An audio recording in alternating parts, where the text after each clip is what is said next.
Guys, previously when we looked at this motorcycle, we were looking at this piece of plastic and how we are going to design or fix or fill in this piece that's missing and broken off, snapped right off right here. However, some things has happened between then and now. To make a long story short, and thanks for sponsoring this video, this episode, and making this video possible to our friends at Quench. So, to make a long story short, my son used my motorcycle to go and visit his friend in Pretoria, which is about 80 kilometers or 50 miles away. All went well, came back fine.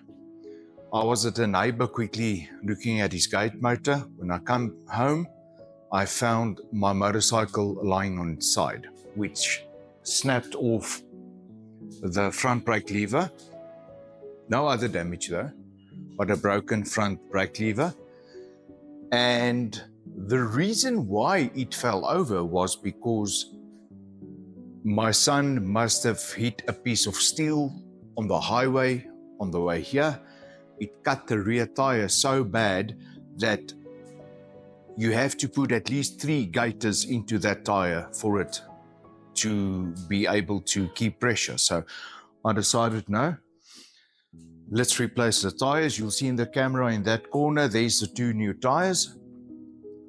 However, as you know, this bike is due for a complete paint job. So I reckon, why not just paint it now whilst we've got the tires off? I can't see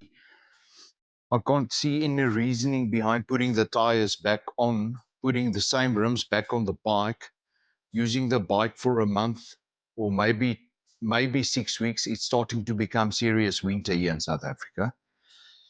Not that we don't ride in winter, we do, but we ride a bit less. But I'm thinking, apart from the fact that it's cooler for riding, I'm thinking about making most of the temperature we still have for the paint to get paint dry. As you all know, cold weather is not ideal for getting any sort of paint, or especially clear coat, dry and hard. So before it's winter, I'm actually completely drenched in sweat at the moment. It is still hot. So I'm thinking the wheels are off, they're stripped, they're on the camera next to the bike, you can see them. Why not make use of this opportunity and start stripping this bike and prepping it for paint? Now, here is what's going to happen, and please forgive me, viewers, I have not completely figured this out in my head, even for myself, but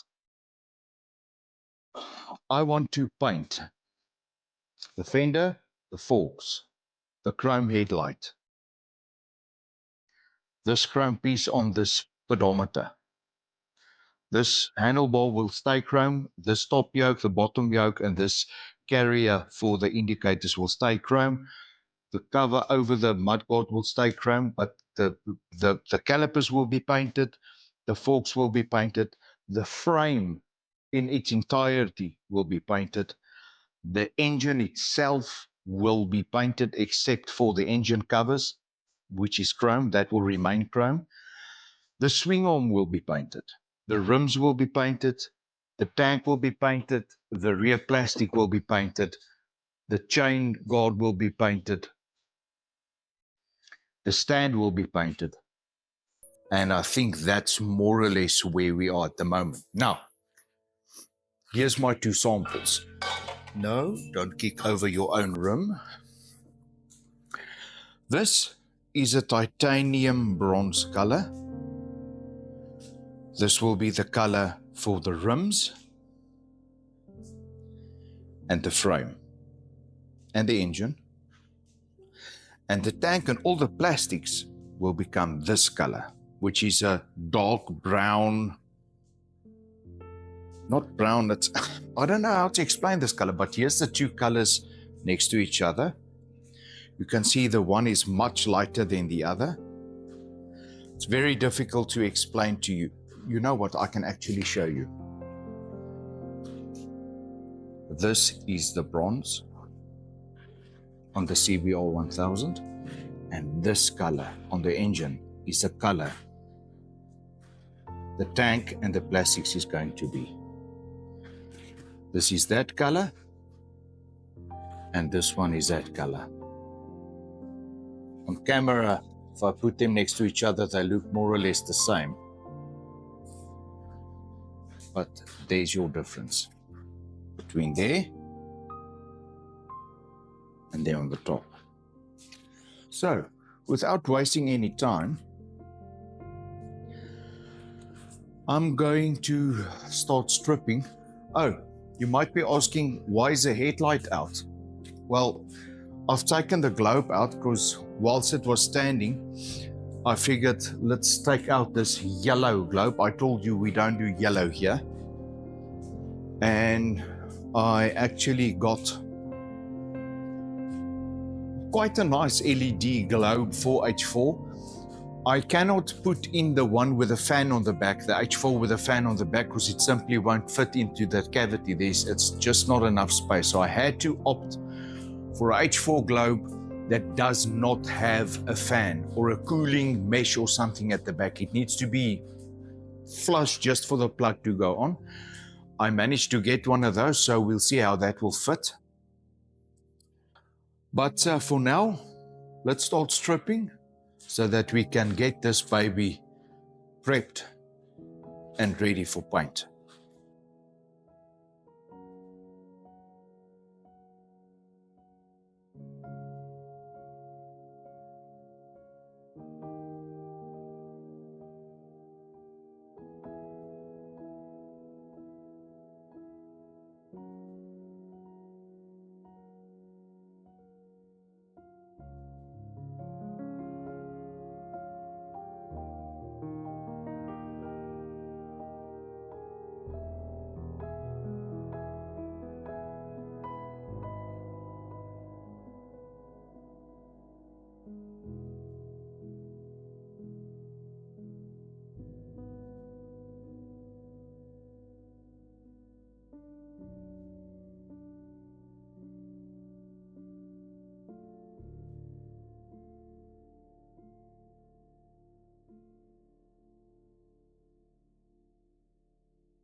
Yo, okay guys, there you have it. The engine is out of the frame. The bike is stripped. We still have some stuff we need to remove from the frame to prep it for paint, mostly wiring, bit of nuts and bolts and things here and there. But as far as the engine to be taken out, that's done. So now what needs to happen with this is this needs to be stripped down and prepped for paint. So that's quite a lot of work that needs to go into this engine. Hence why I said, you know, even if it takes a week or 6 or 7 or 8, that's fine. We are prepared to go that route. But let me tell you something. I've just stripped out another motorcycle's engine. If you follow along with my channel, that will be coming up as well, where I had to strip another motorcycle's engine out. It's also very well known to the channel, but unfortunately that blew. So what I wanted to say is this engine versus that engine, this engine is heavy, guys. That's a 650 90-degree V-twin. But it's hefty. I can pick it up myself, but it's heavy. So what I want to do is I'm gonna get this table onto my workbench, and then we can slowly but surely dissect it and go through it. Maybe take the covers off rather than mask them, just because I don't want these gaskets, these rubber gaskets, to be painted. And I think it's just going to be easier to rather take the gasket out, and then we can put it back together again. The thing that worries me is because it's a 90-degree, if it can sit like this, it should be fine. However, if it's going to tilt a bit forward or backwards during the painting process, it's going to spill oil all over the painted surface. So let's see what happens there. Okay, so what we are up to, these rims has some casting marks. Okay, the valve still needs to be removed anyway, but they've got some very harsh casting marks, as you can see there. So I want to try and see if I can smooth all of this out. I don't like this. I want to take it out, but this is going to help with the balance of the wheel. So these two I will not be able to touch. That helps with the balancing of the wheel. That's actually like a little built-in weight into the wheel. There's some very hard debris here that I can't sand out. These rims has been sanded already, but I cannot sand that out. So what I'm going to do is I'm going to get my tools, and then we're going to see if we can lighten these casting marks just a tad, just so that this edge here can be a bit smoother.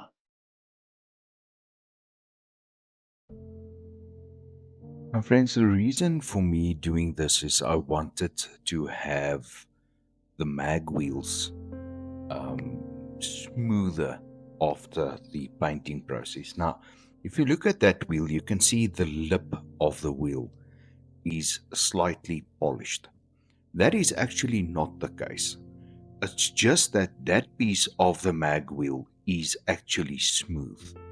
The inner section, that whole section on the inside that I'm actually now taking the casting marks out, that entire inner section, the widest part of the rim, is rough casted. It's not smooth. It's completely rough, and because of that, you'll see in a picture just after this clip, I have actually, after this sanding out of the casting marks, I have actually completely covered the wheels in body filler and then sanded it all down. Here's a front rim now getting the same treatment, but I must tell you, the sanding process on those wheels took me about 2 weeks, every day after work and then over weekends, just to get all that filler flatted. So that was quite a lot of work, but I'm sure the end result will pay off, because I want the rims to be smooth after the painting process. On my previous bike, the Vogue 300DS, the wheels was also rough and it comes through the paint. It stays rough. It's a bit smoother with a clear coat over it, but it is never smooth, such as, for example, a CBR 1000 rim. Here's the swing arm coming out now. I'm removing the excess of welds, trying to smoothen out the swing arm a bit, just to make it aesthetically pleasing. And then also there you can see where the battery was standing on the swing arm. You see that square block right there? That is where the battery was actually standing on the swing arm because of the battery tray that was completely broken out at the bottom. Viewers, thanks so much for watching. If this is the type of content that you enjoy to watch, please consider subscribing to the channel. If you have already subscribed, thank you so much for your support. Please give the video a like and a thumbs up, and I'll see you in the next episode. Thank you.